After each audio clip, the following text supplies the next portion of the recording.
Welcome everybody to today's episode of Hero or Villain, where I discuss if a certain person, today's topic, is a hero or a villain. But before we proceed, everyone, please pause the video and read this, or go down to the description box below and read this from there.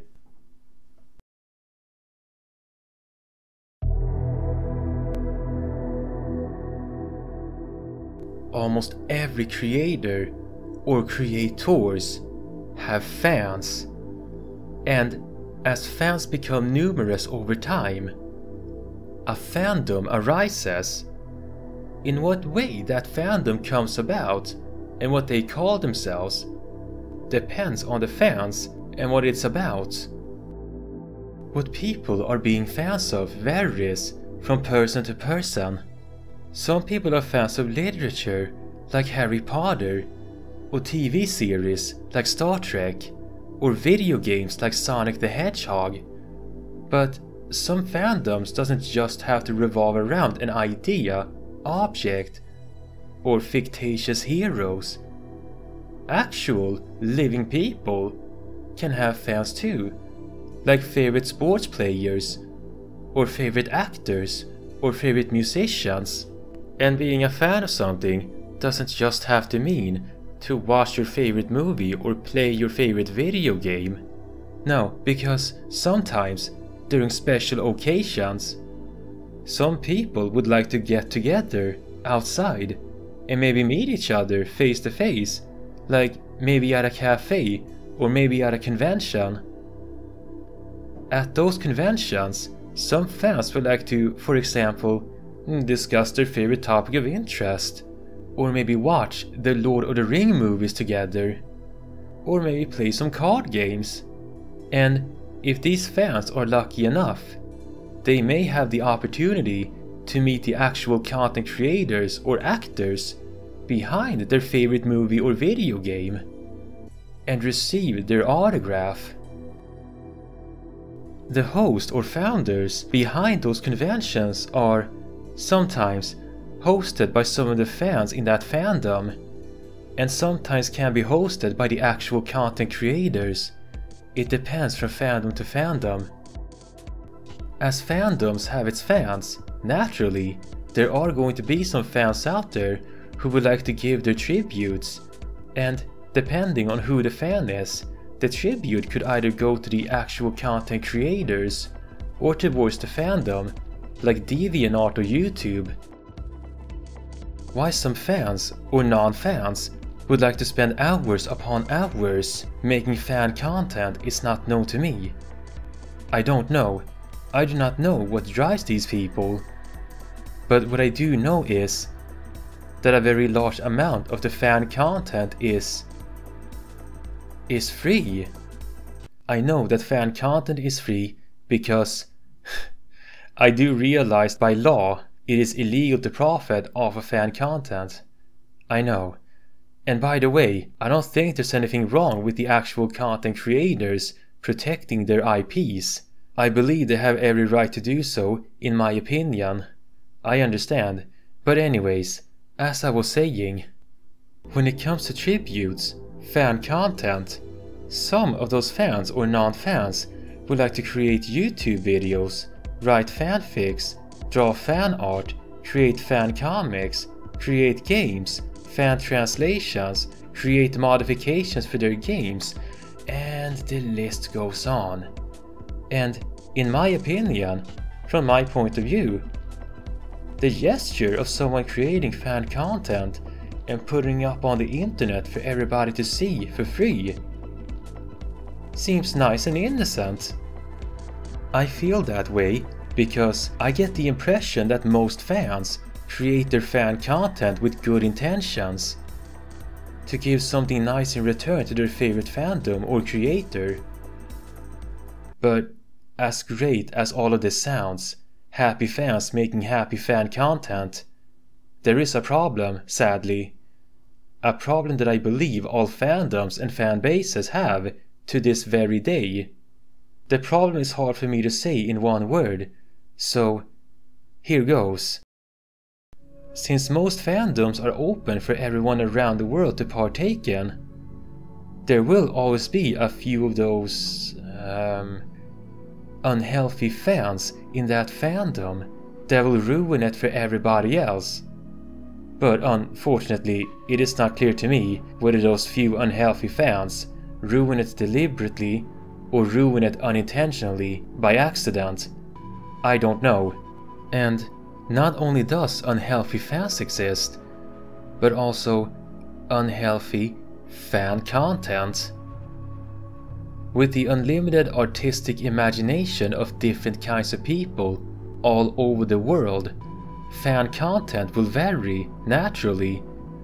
Good, bad, or everything in between. I do realize that not every fan content is created equally. But anyways, I do not personally know those unhealthy fans or what is going through their heads, but I speculate that it could be naivete or self-deceit that plays a part in what they're doing. Maybe. And what I mean by naivete and self-deceit is, let's say, for example, there's a newcomer in a fandom that believes that it is okay to make money out of fan art, and that naive newcomer does so for a while. But then, sometime later, a veteran fan hears about this, and they inform that misguided newcomer that it is, in fact, illegal to make money out of fan art. But the newcomer doesn't listen at all, because he self-deceived himself into thinking that what he was doing was a-okay, and everyone else were wrong for saying otherwise. And then, fast forward, eventually that naive fan gets into legal trouble with the actual content creators, and has to hand over the money he made, or go to jail. That naive, misinformed newcomer believed this whole time that everyone around him was wrong for saying otherwise. And this is what I meant by naivete or self-deceit could play a part in their unhealthy behavior. Maybe. And when you do have a few of those bad apples in a fandom, they can make everyone else look bad in the process, both in their misguided beliefs and fan content. Personally, I think it is very frustrating when those few unhealthy fans don't even realize that they drive away other fans from the fandom. Or maybe they do know that, but they just don't care. But just to be clear, I do realize that even healthy fans can do the wrong thing sometimes, and sometimes unhealthy fans can do the right thing. I know, because it's yin and yang.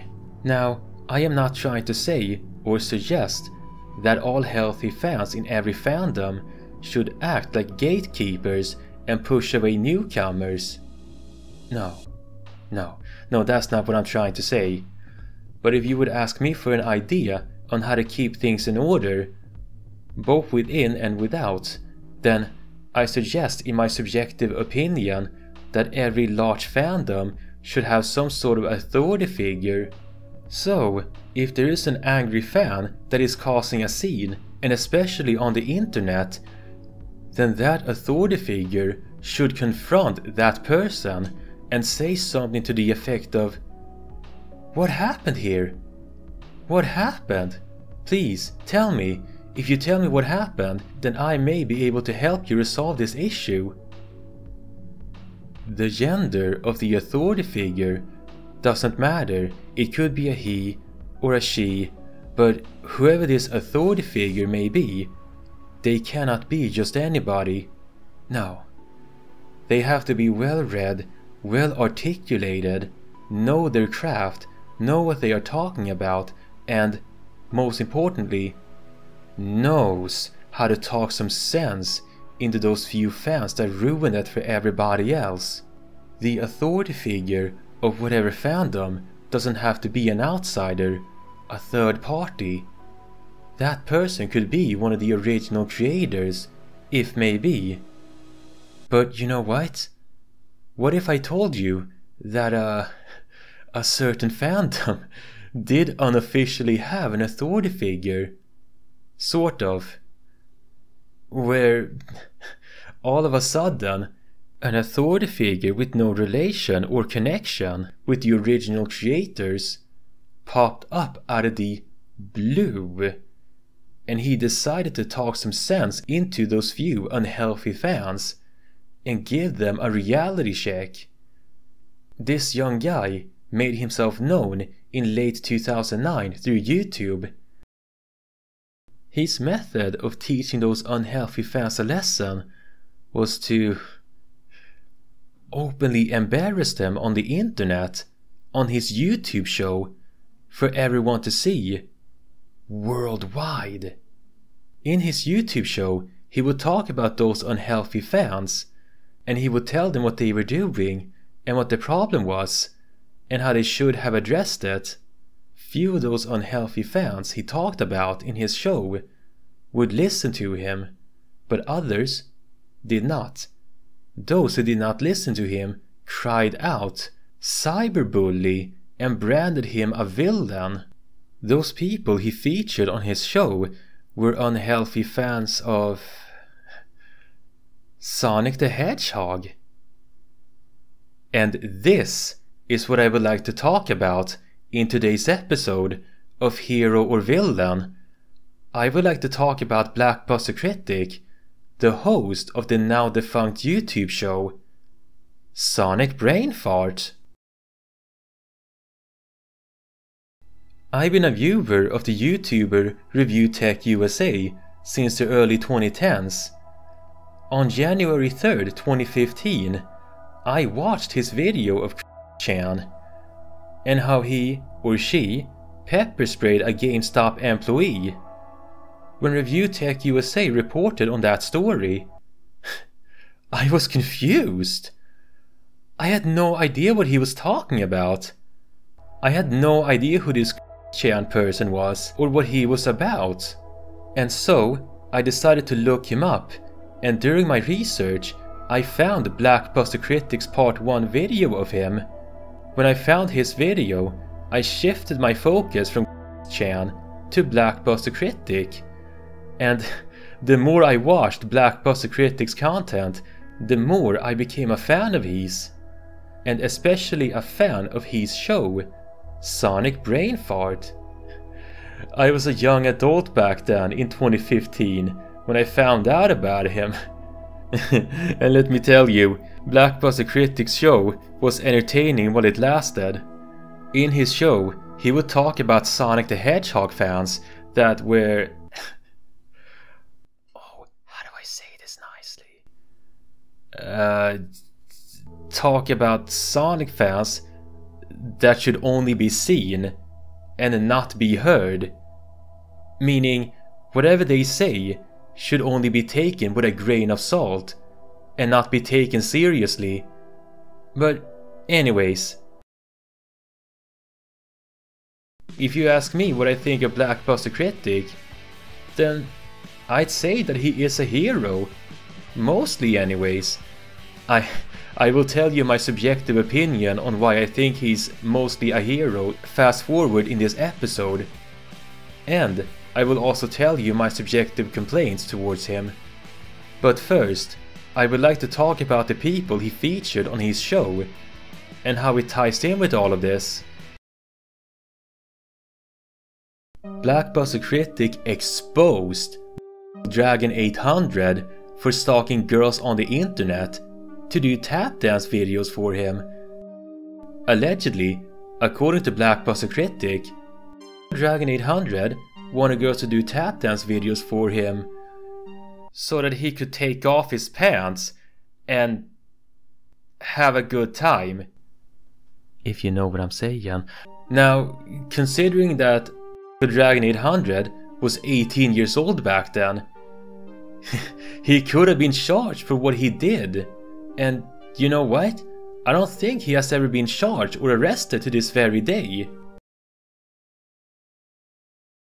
In 1989, he was featured on Sonic Brainfart because he made a video called Top 10 Best female Sonic characters. Now, if I understand this correctly, most people's reaction to 89's top 10 video was very negative. And so, in response, he took down his video in frustration. I mean, that's what it looks to me. It seems to me that he pulled down his video in frustration, but taking down his original video didn't help much, because other people mirrored and re-uploaded it. And to add fuel to the fire, people even re-uploaded BlackbusterCritic's commentary video on it. Now, if I was one of those few lucky viewers that discovered this video in its original upload in the late 2000s, I was a teenager back then I would have typed in the comment section something like this. Whoa, hey, hold on a second. Even though Sonic characters are kids, teens, and sometimes young adults, you do realize that Sonic's target audience is, first and foremost, for kids. You do know that, right? Sonic's target audience is not towards adults, 18 plus, with their pants down. The Sonic franchise is not that kind of a material, if you know what I'm saying. So, what do you think you're doing, making an inappropriate video like this? Also, to make matters even worse, you yourself made a rant video complaining about people swearing too much on YouTube and how everybody should think about the kids and whatnot. If that is so, then according to your logic, why is your pants down top 10 video okay, while doing your mom by Fatty Spins is not? I mean, if you yourself truly stood behind your own words, then you better go to YouTube settings and turn on please log in to watch this. Oh, you know, just in case a child stumble upon your video. And to make matters even more awkward, you yourself uploaded 2 videos of Grand Theft Auto 3 on your own channel. Yeah, you're a real golden example for all the kids to follow. Not. I swear. 89, back then, he was pretty much a car crash in slow motion. It was interesting to observe. In all the wrong ways. While I watched his top 10 video, I also watched his rant video about people swearing too much, and while I watched those, I couldn't help but wonder if he was being serious, overly dramatic, or just joking this whole time. Now, when BlackbusterCritic featured him on Sonic Brainfart, that's when 89's mask came off, and he wasn't so bright and colorful as he displayed himself in his top 10 video. 89 in that video is a little bit of a different guy. But you know what? Actually, not only did he take down his video, he remade it. And this time, his new video is both watchable and acceptable. Mostly acceptable. Because he slipped on the pronunciation of Scourge the Hedgehog. Now, I don't mean to be everyone's English teacher right now, but I do believe you're supposed to say Scourge, not Scorch. And how do I know this? I played a lot of Warcraft 3 and World of Warcraft as a teenager, and that's how I know. Scourge and Scorch are 2 different words and meanings. By the way, if I was one of the lucky few that was able to comment on his second video, then this is what I would have posted. Oh, would you look at this? You learned your lesson. Very good. You did better this time. This time, I was able to watch your new video without holding my face in disbelief.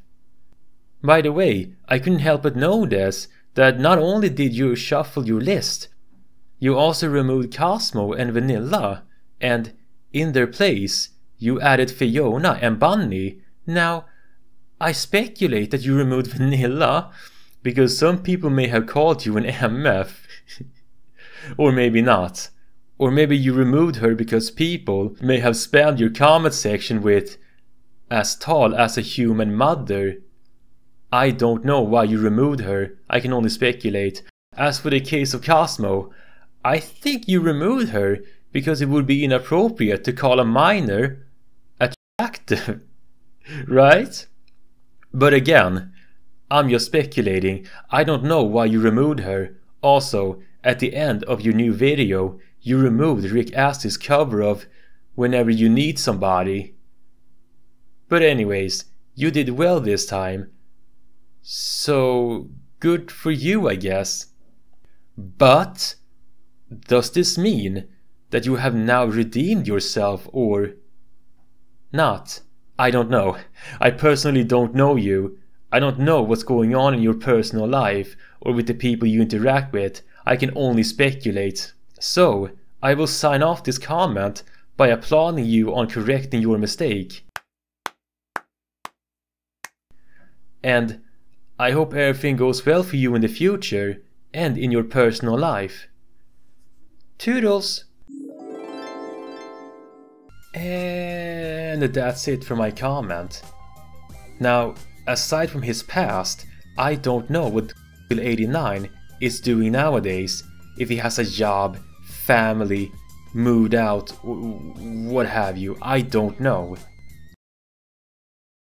89 aside, BlackbusterCritic talked about an actual mainstream singer on his show, and his name is aka Supersonic Philosophy, and he has, or maybe had, this invention called Supersonic Philosophy, which I'm not sure if he was being serious at the time or he just wanted to advertise his new album or whatnot. I don't know.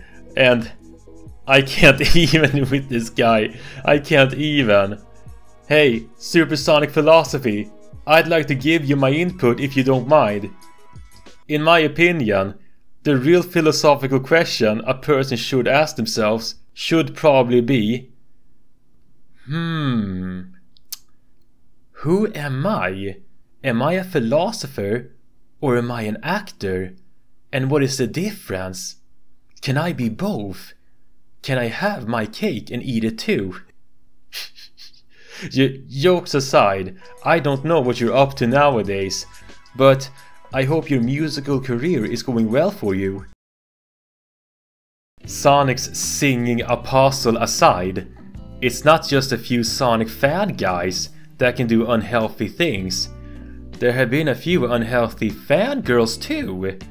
Like, there was this one Sonic fangirl from France that had a confession forum website dedicated to Sonic, and she believed that she was married to him, and back then she said she was ready to off herself for Sonic. By the way, in the same episode, BlackbusterCritic briefly touched on a Sonic fan guy that went by the handle andAmy.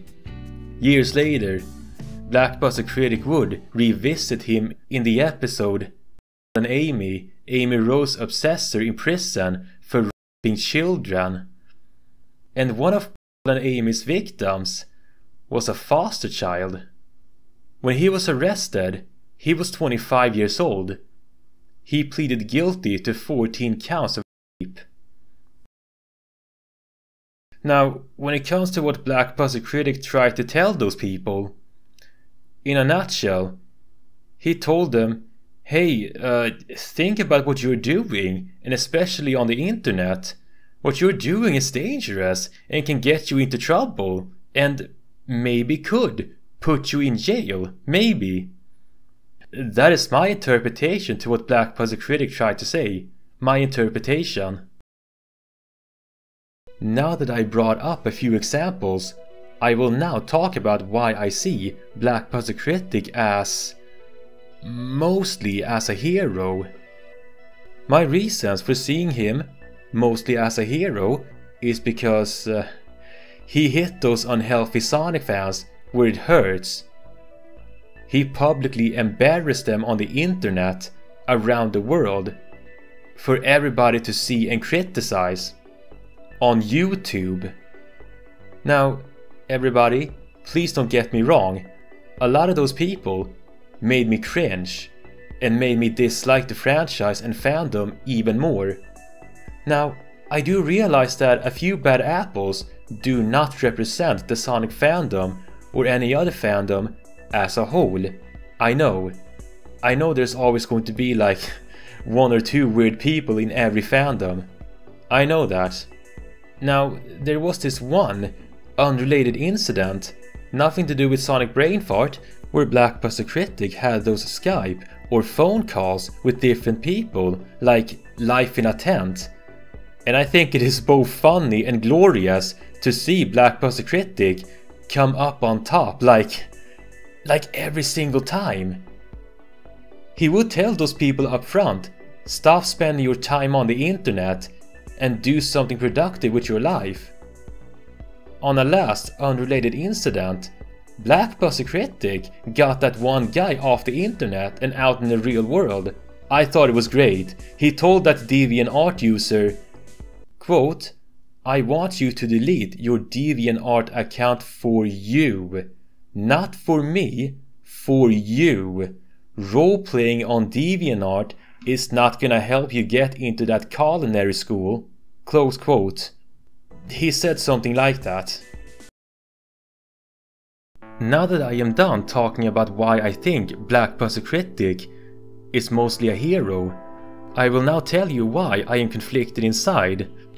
First and foremost, the way he went about all of this, in handling those people like that, and his methods therein, what he did back then, was that at all okay? Was it? Both morally and by law? Was it okay for him to expose those fans like that? I mean, I do realize that a large amount of them exhibited unhealthy behaviors. I do realize that. I know, but I don't know. Why didn't he just call the police? He had, after all, so much evidence on a lot of those unhealthy fans to have them arrested, like Dragon 800. That is another part of BlackbusterCritic that conflicts me inside. Why didn't he just call the police? If I myself lived in the US and in the same state as Dragon 800, then I would just call the police. I don't understand. By the way, to those that don't know this, BlackbusterCritic wasn't an actual authority figure or a police. Not to my knowledge. Back then, BlackbusterCritic worked at Blockbuster. He was a civilian. I mean, if he was an actual police officer or worked for the CIA or the FBI, then yeah, go for it. Create your YouTube show, gather all of that data on those unhealthy Sonic fans, and have them arrested or exposed. Kinda like Dateline NBC with Chris Hansen. Another thing that conflicts me inside is that he called those people Sonic f***s. I mean, was that really necessary? Hey, I am not saying that he should have been nice to those people. Of course not, but I think he should have just called them something neutral instead, and not call them Sonic f***s.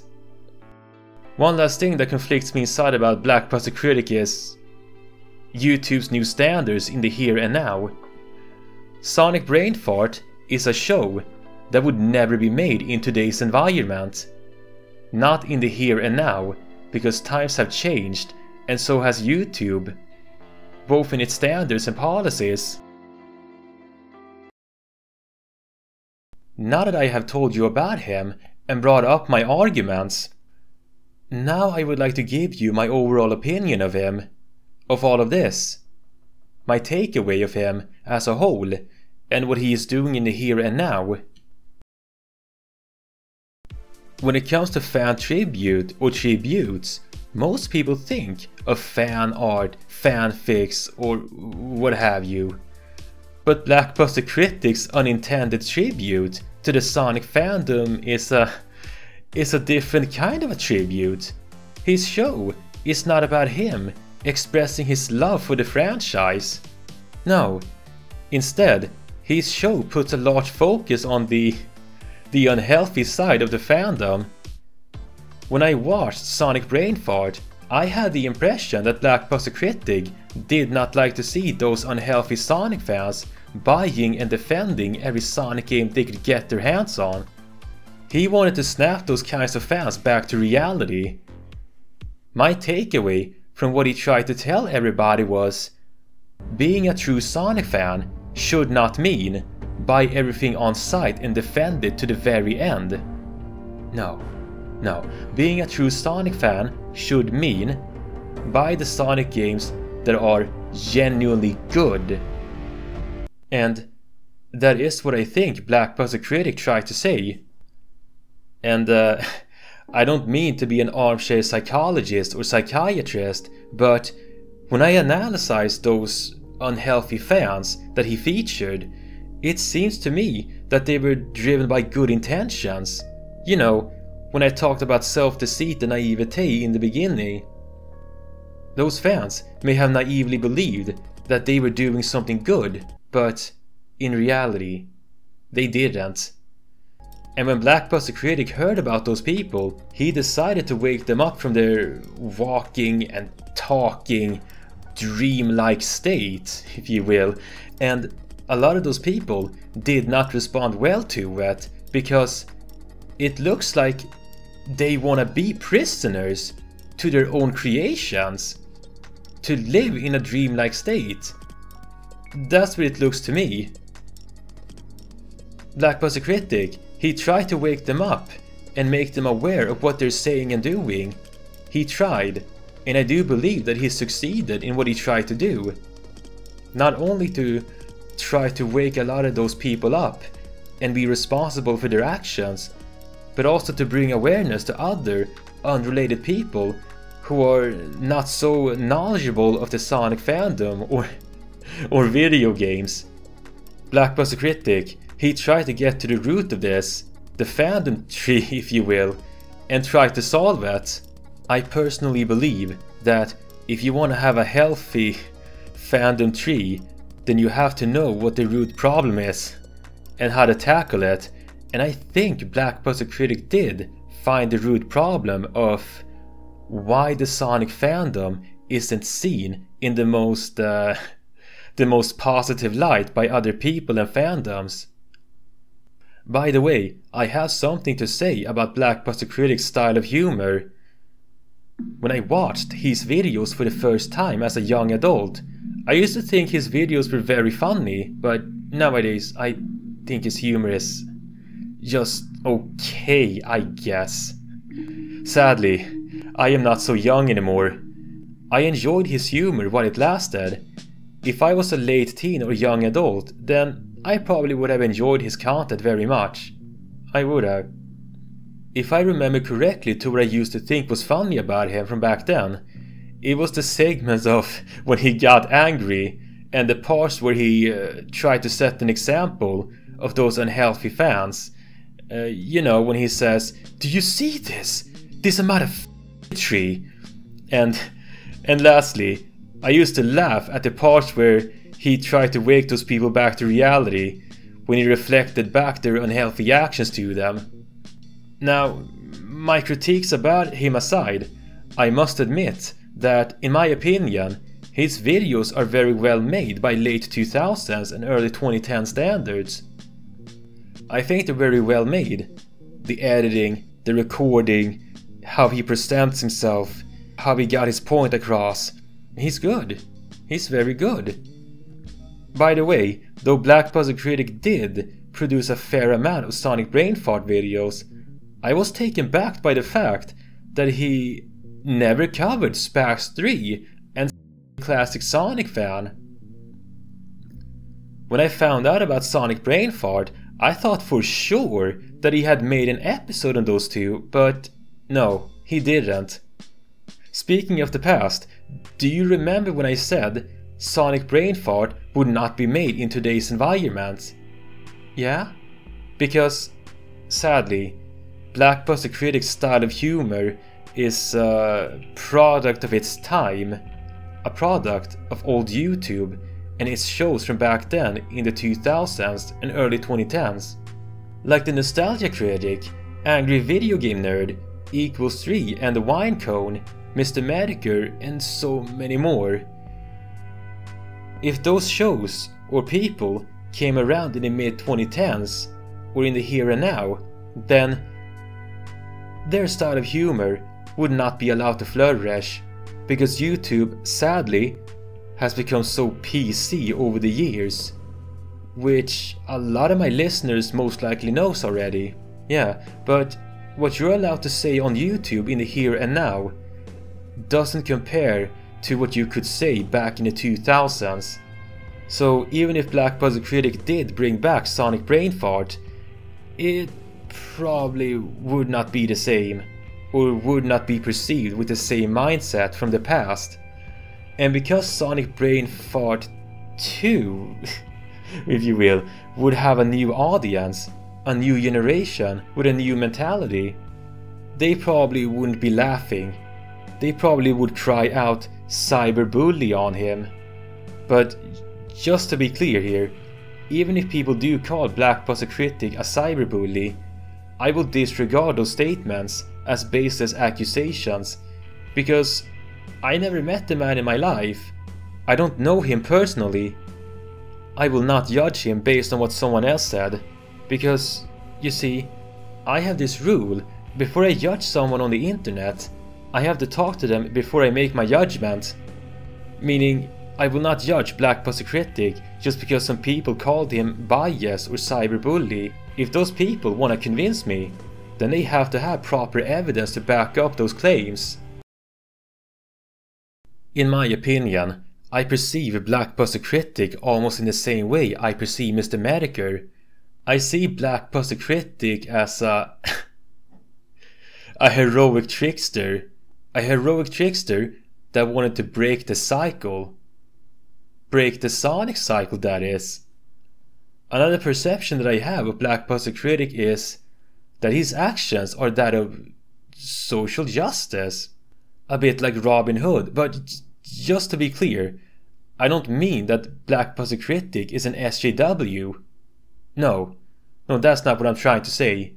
What I mean by social justice in this case of BlackbusterCritic is he took matters into his own hands by openly shaming those unhealthy Sonic fans for everyone to see, for the rest of history. That is what I mean by social justice in this case. Now, as for what I see in his character, his personality, from my point of view, he strikes me as someone who has his priorities straight. He strikes me as someone in charge of the situation. And how about you guys, today's listeners? What do you think of BlackbusterCritic? And how would you perceive him? Who is BlackbusterCritic in your head? Before I talk about what BlackbusterCritic is doing in the here and now, I have something to ask you all, today's listeners. It's about what I said from the very beginning, that BlackbusterCritic was sort of an unofficial authority figure for the Sonic fandom. He tried to set those unhealthy fans straight, and now that the experiment has run its course, my question for all of you is, this idea of an authority figure for a large fandom, the Sonic fandom, was that a good idea from start to finish? Did BlackbusterCritic succeed in what he tried to do, or Well, if you ask me, of my opinion, I think he did succeed. In a certain way. He succeeded in the sense that he could bring awareness to a lot of people and fandoms. He has so well succeeded in putting those people up on display for everybody else to see and learn from. Learn from as in, everyone, do you see these fans and the way they are acting? These fans could be you, so be careful about what you're saying and doing on the internet before you make a complete fool out of yourself, or else your videos and recordings will be archived for the rest of eternity. That's what I think BLACKbusterCritic was trying to say, but I still feel conflicted inside. What about you guys, today's listeners? When BLACKbusterCritic jumped in between and acted as an authority figure for the Sonic fandom, was that a good idea? And most importantly, is he a hero or a villain? Please tell me your opinion in the comment section below. In the here and now, BLACKbusterCritic doesn't go by that handle anymore. No, he has a new channel called BlackBusterShow, and instead of tackling unhealthy Sonic fans, he is now tackling unhealthy Xbox fans. Or rather, that's what he used to do. He's not that active on the internet anymore because he is now married and is a father now. And I am assuming that this is the reason why he doesn't have much time to be on the internet anymore. Because he wants to spend time with his family. And there's nothing wrong with that in my opinion. No, I don't see anything wrong with him wanting to spend time with his family if that's what he wants. I am very happy for him and very happy for his success. Being a parent is not easy, I think. But by the way, I am not so sure if the mother of his child is the same woman from when he debated Life in a Tent. That is not known to me. I don't know. And now that BlackBusterShow is a family man, he has to have a job where he gets paid very well, yeah? But what his new job is in the here and now is not so known to me. I don't know that, but what I do know is that he doesn't work at Blockbuster anymore. I mean, obviously, he can't take care of his family by just working at Blockbuster, and so he's got to have a new job now with a better income. Before I close off this episode, I have one last thing to say to him. BlackbusterCritic, or rather, BlackbusterShow, your old show, Sonic Brainfart, was, in my opinion, very interesting to watch. For all the wrong reasons. Watching most of those unhealthy Sonic fans was like, oh, how do I say this nicely? Like watching a car crash in slow motion. I can't look away. Now, I am someone that used to like the Sonic franchise a lot as a teen/young adult in the late 2000s to mid 2010s. And even back then, I had heard that the fandom had some questionable habits in it and people. But I disregarded those rumors as just that, just rumors. But then, when I discovered Sonic Brainfart, I slowly stopped being a Sonic fan, and then I eventually quit, because I personally felt like I didn't want to have the same association with those people on your show. And like what I said in the beginning, quote, a lot of those people made me cringe and made me dislike the franchise and fandom even more, close quote. And I am assuming that some of your viewers may have felt the same way I felt. Not that I am speaking on everyone else's behalf, but you know. Though I am not so much of a Sonic fan anymore, this doesn't mean that I look down on other fans or hate them. No. Whoever that is listening or watching to today's episode, if you are a mentally stable Sonic fan, then that's okay, that's great, because I personally believe that a lot of fandoms can benefit from having a lot of healthy fans that can overshadow all the unhealthy ones.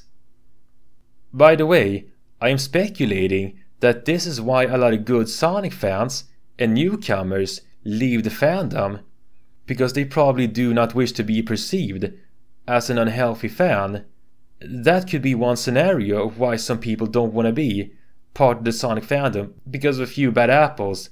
And I think the same could be said about other unrelated fans and fandoms as well. Maybe. I mean, could you imagine being a newcomer to the Sonic fandom or fanbase?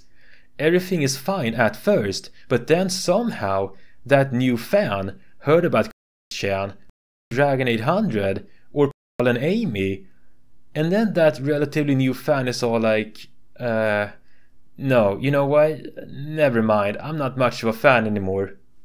From my interpretation, most of the time, fandoms spring up with good intentions, but then, sadly, over time, unhealthy fans join the fandom, and nobody is there to set them straight, or tell them upfront what they're doing.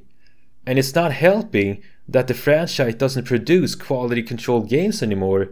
The recent games are ranging from bad to just okay. And as these small details pile up over time, sadly, the franchise and fandom becomes a shadow of its former self and doesn't recover. Not overnight. How long does it take for a franchise or fandom to rise from the ashes? I don't know. Sometimes, sadly, the franchise or fandom doesn't recover. BlackBusterShow, when you started your show, you were a young guy back then, and now you're older. You're married and have a kid. And you have a better income, I think. And that's not just it. The Sonic fandom isn't so bad anymore as when you started your show in the late 2000s. To my surprise, Sonic and its fandom have slowly recovered a little bit of its goodwill it had from the 90s and early 2000s. Just as you have moved on and grown over the years, so too has the Sonic fandom and franchise. So, BlackBusterShow, good luck to you, good luck with your new life, and I wish you and your family all the best. Here you go, this is for you.